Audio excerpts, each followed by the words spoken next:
চলতি মাসের শেষের দিকে বাংলাদেশের ফুটবলে হতে যাচ্ছে সবচেয়ে বড় কর্মযজ্ঞ, যেখান থেকে উঠে আসবে আগামীর তারকা ফুটবলাররা। এই জুন মাসে হতে যাওয়া ওপেন ট্রায়ালে 48 জন ফুটবলার সারা পৃথিবী থেকে আসার কথা রয়েছে। ফুটবল সমর্থকদের মনে অনেক প্রশ্ন, অনেক কৌতূহল যে কারা এই ফুটবলার। এই ফুটবলাররা মূলত ইউরোপ, আমেরিকা ও আফ্রিকা থেকে আসছে ট্রায়ালে, যা শোনার জন্য হয়তো আপনারা একেবারেই প্রস্তুত নয়। তাই তো আপনাদেরকে বলতে চাই, একটু শক্ত হয়ে বসুন, মনের সাহস জোগান, কেননা দেশের ফুটবলে আগে যা হয়নি তাই এখন থেকে ঘটবে। চলুন কথা না বাড়িয়ে জেনে নেই ফ্রি ট্রায়ালে কতজন ফুটবলার এবং তারা কোন দেশ থেকে আসছে।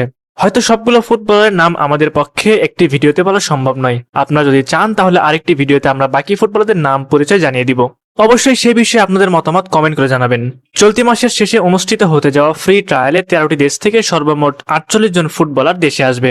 এই 48 জন ফুটবলারদের মধ্যে সবচেয়ে আলোচিত নাম হলো Niloy Vander, Ronan Sullivan, Jibran Ahmed, Zayan Hakim, Cameron Ali, Tanil Salik, Mahad Aman, Lisan Howlader ইত্যাদি। জানলে অবাক হবেন যে বিশ্বের প্রায় 13টি দেশ থেকে এ সকল ফুটবলাররা আসবেন।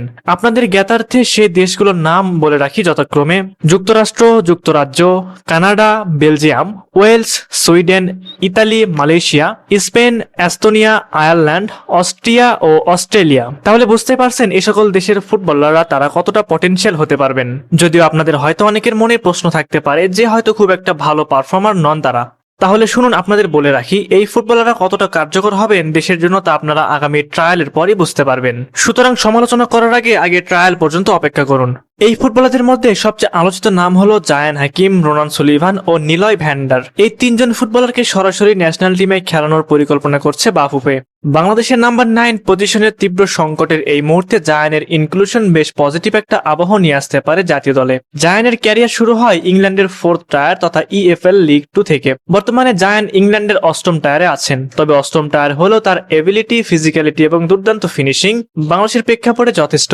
বাংলাদেশ ফুটবলের ভবিষ্যৎ নাম্বার 9 হিসেবে 4 সুলিভান ভাইদের একজন রোনান সুলিভান হতে পারেন বাংলাদেশের প্রিয় নাম্বার 9 অথবা goal machine. Philadelphia union under 18 দলে জার্সিতে চলতি সিজনে দারুণ পারফর্ম করে যাচ্ছেন তিনি। রোনান সুলিভানের খেলার ধরন তুলনা করা হয় রবার্ট লেভানডস্কির সাথে।